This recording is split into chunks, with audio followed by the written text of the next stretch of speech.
ચીનને ઘૂંટણીએ પાડી દેવાના ઈરાદે પ્રેસિડેન્ટ ડોનાલ્ડ ટ્રમ્પે જે ટેરિફ લગાવી છે તેના કારણે અમેરિકન રિટેલર્સની હાલત ખરાબ થઈ ગઈ છે. ટ્રમ્પે ચીન પર 245% ટેરિફ લગાવી છે, જેનાથી પોતાનો મોટાભાગનો માલ સામાન ચીનથી ઇમ્પોર્ટ કરનારા અમેરિકન રિટેલર્સ ભીંસમાં આવી ગયા છે.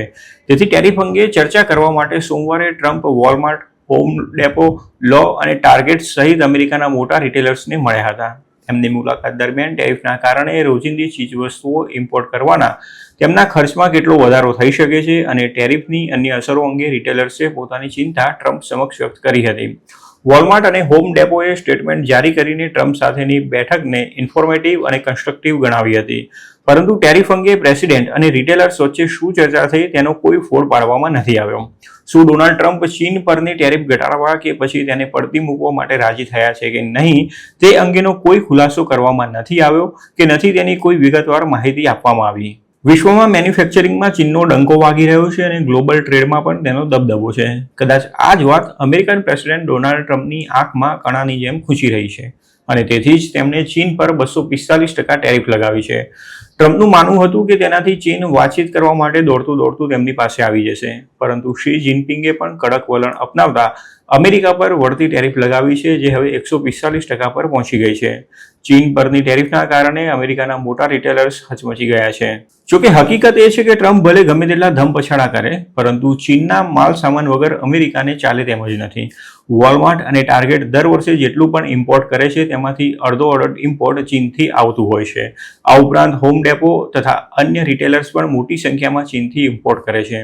તેથી ચીન પરની ટેરિફના કારણે અમેરિકન રિટેલર્સના પ્રોફિટ માર્જિન પર મોટી અસર પડવાની છે. ટ્રમ્પે ચીન પર લગાવેલી ટેરિફના કારણે તેમના ઇમ્પોર્ટ ખર્ચમાં વધારો થશે અને જેના કારણે ટેરિફનો આ બોજ અંતે તો અમેરિકનોને માથે જ આવશે, જે પહેલાથી જ કમરતોડ મોંઘવારીનો સામનો કરી રહ્યા છે. ટ્રમ્પ જ્યારે ટેરિફની વાતો કરી રહ્યા હતા ત્યારથી જ એક્સપર્ટ્સ તેમને ચેતવણી આપી રહ્યા હતા કે તેનાથી અમેરિકામાં મોંઘવારી વધશે અને રિટેલર્સે આ ચિંતા ટ્રમ્પ સમક્ષ વ્યક્ત કરી હતી. ટ્રમ્પે એપ્રિલ 2ના રોજ વિવિધ દેશો પર રેસિપ્રોકલ ટેરિફ લગાવી હતી અને તેને લિબરેશન ડેનું નામ આપ્યું હતું. ટ્રમ્પે રેસિપ્રોકલ ટેરિફની જાહેરાત કરી ત્યારબાદ અમેરિકન સ્ટોક માર્કેટ્સ પત્તાના મહેલની જેમ કકડબૂસ થઈ ગયા હતા અને હજી પણ તેના આંચકા અનુભવાઈ રહ્યા છે.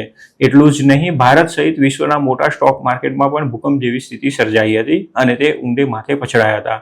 સોમવારે પણ યુએસ માર્કેટ્સમાં વેચવાલી જોવા મળી હતી, જ્યારે બેન્ચમાર્ક 10 યર ટ્રેઝરી નોટ અને યુએસ ડોલર પણ દબાણ હેઠળ આવ્યા હતા. ટેરિફના કારણે 2025માં વોલમાર્ટના સ્ટોકમાં 2%નું ધોવાણ થયું છે, જ્યારે અન્ય તમામ રિટેલર્સને 2 આંકડામાં નુકસાન થયું છે. જોકે ટાર્ગેટના સ્ટોક્સ આ વર્ષે સૌથી વધુ 32% તૂટ્યા છે. રેસિપ્રોકલ ટેરિફથી અમેરિકામાં જે પરિસ્થિતિ ઊભી થઈ હતી તેને ધ્યાનમાં રાખતા ટ્રમ્પે 90 દિવસ સુધી તે ટેરિફ મુલતવી રાખી હતી. જોકે ચીન પરની ટેરિફ તેમણે યથાવત રાખી છે. ચીન પરની જંગી ટેરિફના કારણે અમેરિકા આવતી મેડ ઇન ચાઇનાનો મોટાભાગનો માલ સામાન મોંઘો થઈ જશે અને આ સ્થિતિમાં મોંઘવારી હજી વધશે.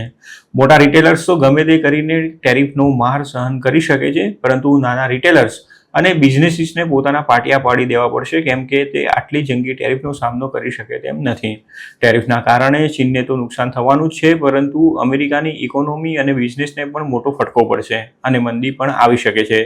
તેથી અમેરિકાની સાથે સાથે ગ્લોબલ ઇકોનોમીને ફરીથી પાટા પર લાવવા માટે ટ્રમ્પનું ટેરિફનું વળગણ છોડે તે ઘણું જ જરૂરી છે. બીજી વખત સત્તામાં આવ્યા બાદ ટ્રમ્પ ડિપોર્ટેશન અને ટેરિફ અંગે મન ફાવે તેવા આડેધડ નિર્ણયો લઈ રહ્યા છે અને જે કોઈ પણ તેમનો વિરોધ કરે છે તેના વિશે બેફામ બોલે છે.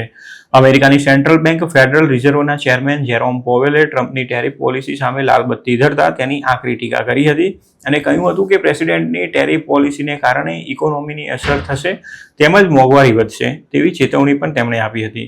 આ સ્થિતિમાં ફેડ રિઝર્વ ટ્રમ્પની ઈચ્છા મુજબ વ્યાજ દર ઘટાડી શકે તેમ નથી અને તેના કારણે અમેરિકાના પ્રેસિડેન્ટ ડોનાલ્ડ ટ્રમ્પ રોષે ભરાયેલા છે. એટલું જ નહીં, તેમણે પોવેલને હાંકી કાઢવાની પણ વાત કરી હતી. ટ્રમ્પે ચૂંટણી પ્રચારમાં ઇલીગલ ઇમિગ્રન્ટ્સને હાંકી કાઢવા માટે માસ ડિપોર્ટેશન અભિયાન શરૂ કરવાની સાથે સાથે અમેરિકામાં મોંઘવારી ઘટાડવાનું પણ વચન આપ્યું હતું.